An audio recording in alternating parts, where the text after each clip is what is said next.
Captain Lee Hyun walked slowly across the bridge of the human ship Persistence.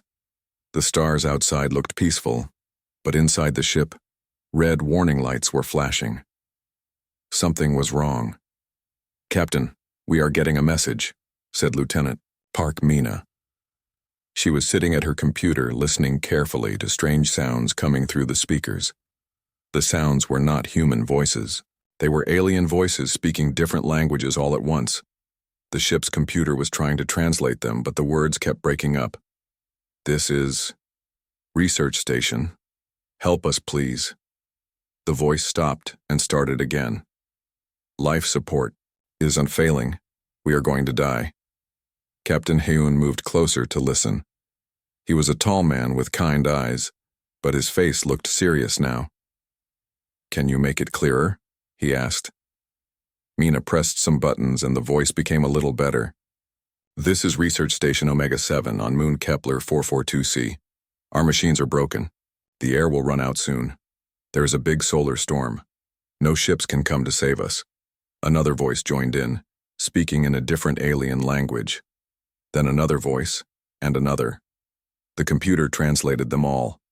"Coalition Command says we are acceptable losses if anyone can hear this, and 17 researchers trapped. Please help." The message ended with loud static noise. "Lieutenant Mina, what do we know about that research station?" Captain Hyun asked. Mina looked at her computer screen. "It is a science station on a small moon. Very dangerous place. They study rocks and gases there. The station has 17 workers from 4 different alien species." "What alien species?" "Xanthari, people who look like living crystals. Vorthak, people who breathe methane gas. Some energy beings called Luminians, and a few others. They all need different things to stay alive." Chief Engineer Kim Taeho's voice came through the speaker from the engine room. "Captain, I am hearing Coalition Command on the radio. They are telling all ships to stay away. The solar storm is too dangerous. They say the research station people cannot be saved." Captain Hyun looked at the star map on the big screen. The route to Kepler 442c was marked in red, which meant extremely dangerous. The solar storm was huge, covering the whole area around the moon. Any normal ship trying to fly through it would be destroyed. "How long before the people on the station die?" he asked. "The message said maybe 18 hours if they are lucky," Mina replied. "But probably less." Kim Tae-ho came up to the bridge. He was covered in oil from working on the engines. "Captain, that solar storm will cook any ship that tries to fly through it. The radiation is so strong it will melt our computers. And even if we somehow make it through, the moon has crazy gravity that pulls ships down and crashes them." "But they are people," Captain Hyun said quietly. "Sir, they are aliens. And Coalition Command already said they cannot be saved. Why should we risk our whole crew for 17 strangers?" Navigator Oh Soo-jin looked up from her controls. She was young but very smart about flying ships through space. "Captain, I have been studying the storm. There might be a way through, but it would be very dangerous. We would have to turn off most of our systems and fly almost blind." "What are the chances we would survive?" Hyun asked. Soo-jin was quiet for a moment. "Maybe 30%. And that is if everything goes perfectly." The bridge became very quiet. Everyone was thinking about what this meant. 17 alien people were going to die in 18 hours. The coalition government had already given up on them. No other ships would try to save them because it was too dangerous. Lieutenant Mina spoke softly. "Captain, my sister works on a research station like that one. If she was trapped and dying, I would want someone to try to save her, even if it was dangerous. But these are not our people," Kim Tae-ho said. "They are completely different species. Some of them are not even really alive in the way we understand it. The Luminians are just energy with thoughts. They can think and feel," Captain Hyun replied. "They have families. They are scared right now, waiting to die alone in the dark." He walked to the big window and looked out at the stars. Far away, past the dangerous solar storm, 17 beings were counting down their last hours of life.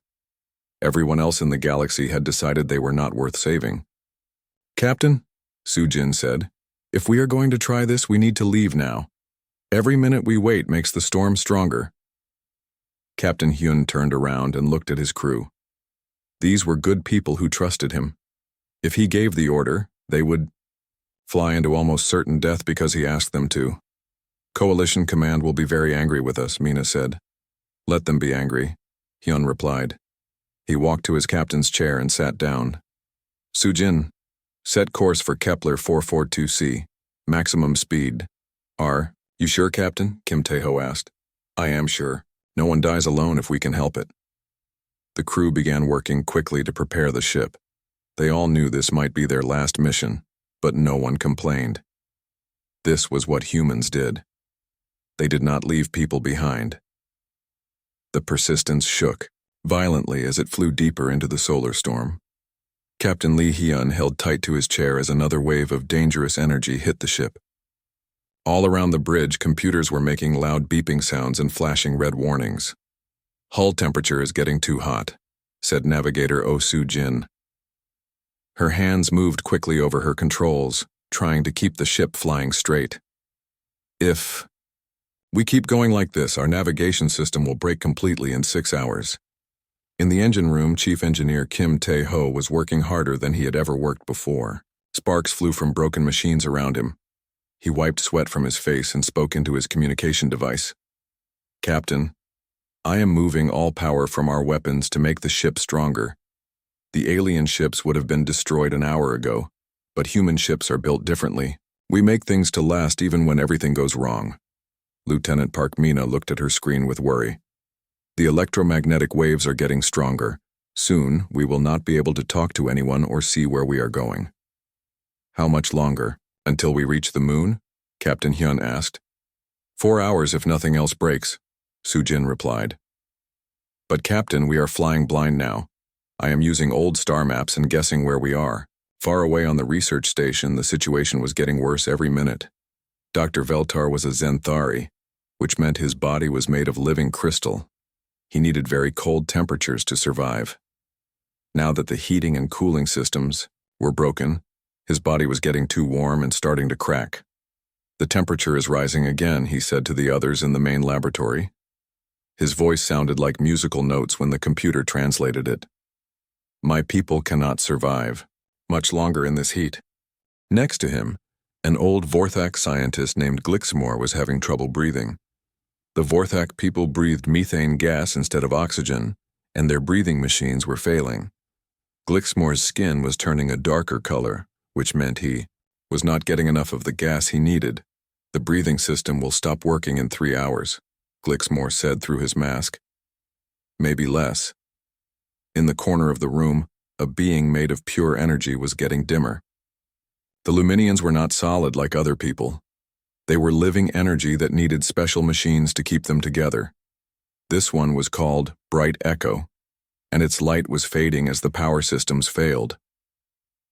The electromagnetic field generators are failing, Bright Echo said. Its voice sounded like electricity crackling. Without them, I will disappear. Dr. Veltar looked at the 17 researchers trapped with him. There were his own people, the Crystal Zenthari. There were the methane-breathing Vorthak. There were the energy-based Luminians, and there were a few others from different worlds. All of them were dying slowly as their life support systems broke down one by one. The coalition ships turned back hours ago, said another Vorthak researcher. No one is coming to save us. The solar storm is too dangerous. Perhaps it is better this way, Glixmore said sadly. Why should others die trying to save us? We knew the risks when we came here to do research. But Dr. Veltar was thinking about something else. He had studied humans for many years. He knew about their history and their way of thinking. There was one human ship in this area, he said slowly. I intercepted their communications before our long-range radio broke. Humans? Bright Echo flickered with interest. They are the new species in the coalition. Very strange people. Yes, very strange, Dr. Veltar agreed. They have a saying, leave no one behind. I have read about their wars and rescues. They do impossible things to save people, even strangers. Glixmore made a sound like laughing, but sadder. No species risks their whole crew for strangers. It makes no sense. The humans will calculate the risks and turn back like everyone else. Maybe, Dr. Veltar said. But I have studied their rescue operations. They once sent a ship into a black hole's gravity field to save 3 alien children. They lost half their crew, but they saved those children. The research station shook as another system failed. The lights flickered and went out, leaving them in darkness except for the dim emergency lighting. Back on the Persistence, things were not going well either. The ship was taking heavy damage from the solar storm. Kim Tae-ho had to shut down several systems to keep the main engines working. We just lost our backup navigation computer, he reported to the bridge. And the radiation is damaging our hull. We are going to start leaking air soon. Can you fix it? Captain Hyun asked. I can try, but I need more time than we have. Soo-jin looked at her instruments. Most of them were not working anymore. Captain, I think I can see the moon ahead. We are almost there. How long do the people on the station have left? Maybe 2 hours, Mina said after checking her readings. Their power is almost gone. Captain Hyun made a decision. Tae-ho, give me everything the engines have. Soo-jin, get us there as fast as possible. Sir, if we push the engines that hard, they might explode, Tae-ho warned. Then we better hurry, Hyun replied. The Persistence flew faster through the dangerous storm, racing against time to reach 17 strangers who everyone else had given up for dead. The Persistence finally reached the research station, but Captain Lee Hyun could see they had a big problem. The station's docking area was completely destroyed. Huge pieces of metal were floating in space where ships were supposed to connect. Captain, there is no way to dock with them, said Lieutenant Park Mina, looking at her screen. The docking bay is gone. All the normal doors are sealed shut because of the emergency. Chief Engineer Kim Tae-ho came to the bridge, his clothes dirty from working on the broken machines. Sir, even if we could get close, how would we get the people out? We cannot just open our doors in space. Everyone would die. Captain Hyun stared at the damaged station through the window. Inside that broken building, 17 beings were waiting to die. Their air was running out, and their machines were failing. Every minute they waited, more of those people would die. We make our own door, he said quietly. What do you mean? Kim Tae-ho asked. We break through their wall and make a bridge between our ships. Kim Tae-ho looked at the captain like he was crazy. Sir, that has never been done before. If we make one small mistake, both ships will break apart. Everyone will die in seconds. If we do nothing, they die anyway, Captain Hyun replied. How long do they have left? Navigator Oh Soo-jin checked her instruments. 3 hours, maybe less. But Captain, even if we could make this bridge work, how do we move people who need completely different air and temperatures? We figure it out, Hyun said. Contact the station. Tell them rescue is coming. Inside the failing research station, Dr. Veltar heard the message from the human ship. He could not believe what he was hearing. His crystal body was very hot now, because the cooling system had stopped working. Cracks were appearing on his arms and face. The human ship says they will break through our wall and make a bridge, he told the others. His musical voice was weaker now. Glixmore's breathing was very difficult. The methane gas he needed was almost gone. That is impossible. The pressure difference between the ships would tear everything apart. Look outside, said another researcher. Through the small windows, they could see the human ship moving closer. It was damaged from flying through the solar storm. Parts of its metal skin were burned black, but it was still flying, still trying to save them. The ship moved very carefully, using small engines to get into the perfect position. On the bridge of the Persistence, Soo-jin was doing the most difficult flying of her life. Bridge deployment in 30 seconds, she announced. Everyone hold on. In the research station, the 17 trapped beings watched in amazement. They had never seen anything like this before. Other species would calculate the risks and decide it was too dangerous. But the humans were actually going to try. The moment when the ships connected was terrifying and beautiful at the same time. The Persistence extended a long, flexible tunnel from its side. The tunnel was made of strong material that could bend without breaking. At the same time, small explosives blew a hole in the research station's wall. The tunnel quickly sealed against the hole before any air could escape. Bridge is connected. Kim Tae-ho shouted from his position watching the operation. But it will not hold for very long, the pressure is too much. Air rushed between the two ships, making loud noises as the pressure became equal. For a few seconds, it seemed like everything might fall apart. But the bridge held. Captain Hyun was already moving toward the tunnel. Rescue teams, let's go. We have 17 people to save, and we are not leaving without all of them. The rescue operation was unlike anything anyone had ever attempted. Crew member Young Min Seo carried special cooling boxes for the Zenthari researchers. Their crystal bodies needed to be kept very cold, or they would crack and die. Engineer Lee Da-eun worked quickly to change breathing equipment for the Vorthak scientists. They needed methane gas to breathe, not oxygen like humans. She had to modify human breathing masks to give them the right gas mixture. Captain, we have a problem. Park Mina's voice came through the communication system. The station's power reactor is becoming unstable. It might explode in 30 minutes. Inside the research station, Captain Hyun found the survivors gathered in the main laboratory. It was the only room that still had some air and power. Dr. Veltar's crystal body was dim and cracked. Several Vorthak researchers were sharing the last working breathing machine. In the corner, Bright Echo the Luminian was barely visible. The energy being was fading away as the electromagnetic field generators failed. Is everyone here? Captain Hyun asked. There is one injured Vorthak in Section C, Glixmore said through his breathing mask. The ceiling fell down and trapped him. He told us to leave him and save ourselves. Where is Section C? Hyun asked. Captain, there is no time, Dr. Veltar said weakly. The reactor will explode soon. You must save these people and go. Where is Section C? Hyun asked again, his voice firm. 20 minutes later, Crew Chief Kang Hyejin and her team came back from the collapsed section. They were carrying the injured Vorthak on a stretcher they had made from broken furniture.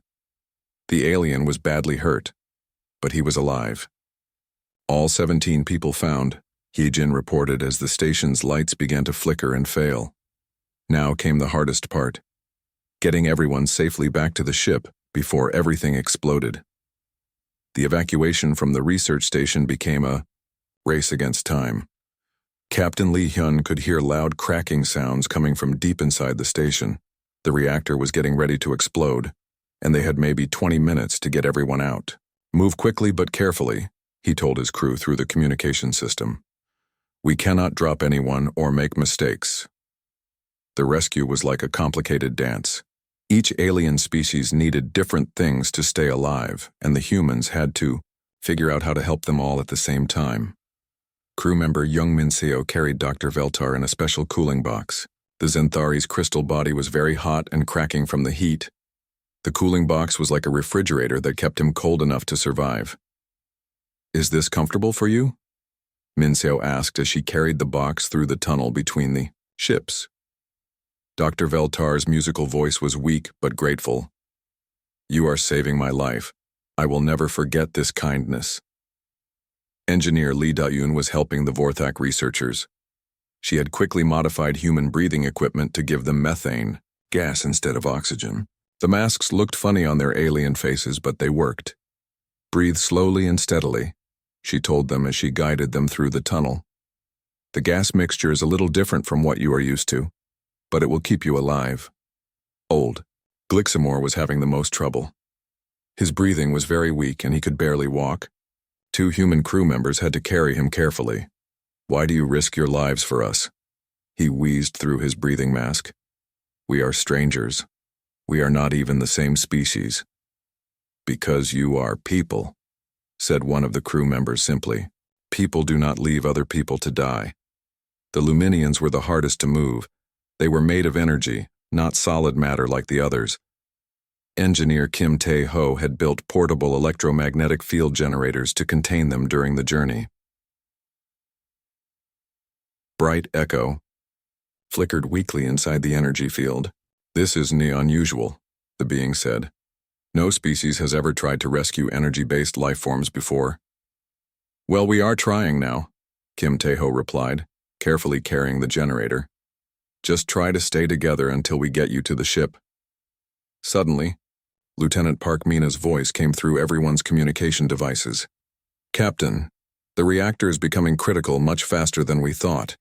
You have maybe 10 minutes before the whole station explodes. Captain Hyun was helping to carry the injured Vorthak from Section C. The alien was unconscious and badly hurt from the ceiling collapse. Chief Medical Officer Han Ji-woo was walking beside them, monitoring the alien's vital signs. His breathing is very weak, Ji-woo said. He needs medical treatment immediately, but I do not know much about Vorthak biology. We will figure it out when we get to the ship, Hyun replied. Right now we just need to keep him alive. The tunnel between the ships was shaking as the research station's systems failed around them. Emergency lights were flashing red and alarms were sounding everywhere. The bridge is becoming unstable, reported Navigator Oh Soo-jin from the ship. We need to get everyone across now or we will lose the connection. Crew Chief Kang Hye-jin was counting people as they came through the tunnel. 14, 15, 16. She looked around. Where is number 17? The injured Vorthak is still coming. Captain Hyun's voice came through the communication system. Captain, you need to leave him, Kim Tae-ho said from the engine room. The station is about to explode. If you do not get out now, everyone will die. No, Hyun replied, firmly. We came here to save 17 people. We are not leaving with 16. The research station shook violently as another system failed. Pieces of the ceiling began falling down around them.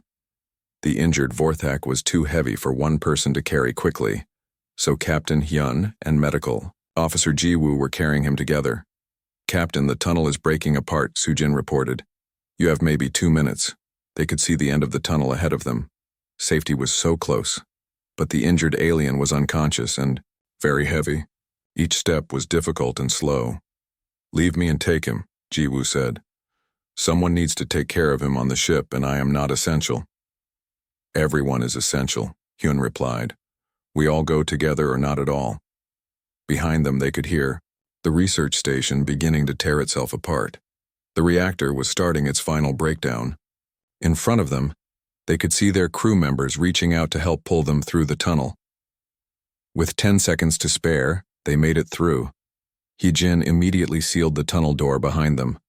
5 seconds later, the research station exploded in a brilliant flash of light that lit up the entire moon. In the converted cargo bay of the Persistence, 17 survivors from 4 different species sat in their specially prepared areas.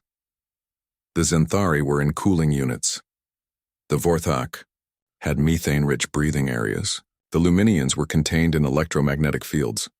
Dr. Veltar looked around at his fellow survivors, then at the human crew members who were checking on everyone and making sure they were comfortable. They actually did it, he said in wonder. They saved us all. Even the one who was dying, Glixmore added, looking toward the medical bay where the injured Vorthak was receiving treatment. They refused to leave anyone behind. All 17 survivors were alive because humans had decided that no one should die alone. 3 days after the rescue, the converted cargo bay of the Persistence had become like a small village.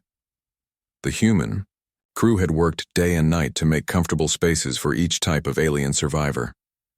Dr. Veltar's crystal body was healing nicely in his cooling unit. The cracks on his arms and face were slowly disappearing as his body temperature stayed cold. He watched the human crew members as they moved around the cargo bay, checking on everyone and bringing food and supplies. I still do not understand, he said to Captain Lee Hyun, who was visiting each survivor to make sure they were okay. Your crew risked their lives for us. We are complete strangers. We are not even the same species. Why did you do this? Captain. Hyun sat down next to the cooling unit. Around them, other conversations were happening. Lieutenant Park Mina was sharing her lunch with a young Zenthari researcher. The alien could not eat human food, but Mina was showing pictures of her family on her tablet computer. Because you needed help, Hyun said simply. But the risks were enormous. Dr. Veltar continued. Your ship could have been destroyed. Your entire crew could have died. For what? 17 beings you had never met? Before Captain Hyun could answer, Engineer Kim Tae-ho walked over. He was carrying a small device that was beeping softly. "The electromagnetic field generator for the Luminians is working perfectly," he reported. "I also made some improvements, so it will be more comfortable for them during the long trip back to Coalition space." In the corner of the cargo bay, bright echo flickered brightly inside the energy field. The Luminian had been very dim and weak when they rescued it, but now its light was strong and steady. "This kindness is difficult to understand," Bright Echo said, its voice crackling like electricity. "In our culture, we only help others when we expect something in return, but you expect nothing from us." Old Glixmore was breathing much better now. Chief Medical Officer Han Jiwoo had worked with him to adjust his methane breathing system. Even though Jiwoo knew nothing about Vorthak biology, she had studied and experimented until she found a way to help. "In our society," Glixmore said, slowly, "we calculate the value of saving someone against the cost of the rescue. If the cost is too high, we do not attempt it. This is logical and efficient." "But not very kind," said Crew Chief Kang Hyejin, who was helping to distribute supplies. "No, not kind," Glixmore agreed. "But it makes sense from a survival perspective. Your actions made no sense at all." The injured Vorthak from Section C had woken up that morning. His name translated to Stone Seeker, and he was a geology expert who studied rocks and minerals. He was still weak, but Medical Officer Jiwoo said he would recover completely. "I told them to leave me," Stone Seeker said to Captain Hyun. "I was trapped and injured. Saving me put everyone else in more danger. The logical thing was to let me die so the others could live." "But we did not leave you," Hyun replied. "Why?" "I am not important. I am just one being among billions." Navigator. Oh Soo-jin, who was passing by, stopped to listen. "My grandmother used to say that every person is important to someone. You probably have family who love you, right?" Stoneseeker's breathing mask hissed as he sighed. "Yes, I have a mate and 3 children back on my homeworld." "Then you are very important," Soo-jin said. "Not just to them, but to us too. You are a person. People matter." Dr. Veltar had been listening to all these conversations. His crystal body was designed to process information very quickly, and he was beginning to understand something remarkable about humans. "You do this naturally," he said to Captain Hyun. "Helping others, risking yourselves for strangers, it is not something you think about. It is just what you do." "I suppose so," Hyun agreed. "We have a saying, 'No one fights alone.' It means we take care of each other. Even when the other person is completely different from you?" Captain Hyun looked around the cargo bay. He saw his crew members working with crystal beings, methane breathers, and energy creatures. None of them seemed to think this was strange or difficult. They were just helping people who needed help. "You think, you feel. You have families and dreams," he said. "That makes you people, and people take care of people." 2 weeks later, the Persistence arrived at Coalition headquarters. The story of the impossible rescue had already spread throughout the galaxy. News reporters from dozens of worlds wanted to interview the human crew and the alien survivors. But the most important change was not in the news. It was in the new rules the Coalition made. They called them the Human Rescue Protocols. The easier rules said that no thinking being should ever be called an acceptable loss if there was any chance to save them. Dr. Veltar became an advisor to help create rescue teams for the Coalition. Stoneseeker named his next child Hyun after the captain who refused to leave him behind. But perhaps the biggest change was in how other species thought about difficult situations. When they faced impossible choices and terrible losses, they began to ask a new question. What would humans do? The answer was always the same. Whatever it takes to bring everyone home. Captain Lee Hyun never thought he had done anything special. To him, leaving people to die alone was simply not an option. But in a galaxy that often chose logic over kindness, that simple human truth had become something extraordinary. Somewhere in space, 17 beings lived because humans do not leave anyone behind.